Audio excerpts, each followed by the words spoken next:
रात्रभराच्या मुसळधार पावसामुळे पष्टेपाडा गावात पुराचे पाणी शिरले. शेतीचे व घराशेजारील साहित्याचे मोठे नुकसान. रात्रभर सुरू असलेल्या मुसळधार पावसामुळे पष्टेपाडा गावालगतच्या ओढ्याला मोठा पूर आला. पुराचे पाणी ओढा भरून वाहू लागल्याने ते शेजारील शेती तसेच गावात शिरले. त्यामुळे नागरिकांचे मोठे नुकसान झाले असून परिसरात भीतीचे वातावरण निर्माण झाले आहे.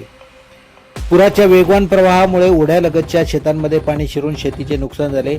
तसेच घरात शेजारी ठेवण्यात आलेले शेती उपयोगी साहित्य, रेती, सरपणासाठी जमा करून ठेवलेल्या फाट्या व इतर वस्तू पुराच्या पाण्यात वाहून गेल्या.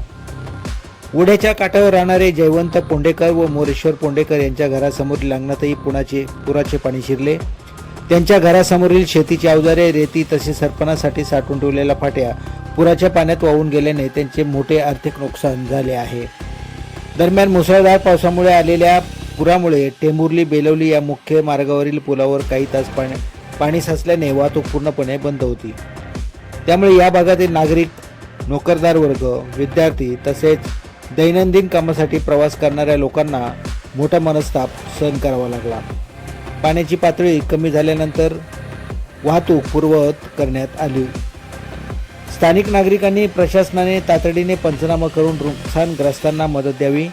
तसेच भविष्यात अशा परिस्थितीवर कायमस्वरूपी उपाययोजना कराव्यात अशी मागणी केली आहे. दिनेश चोपडे, डोळखाम.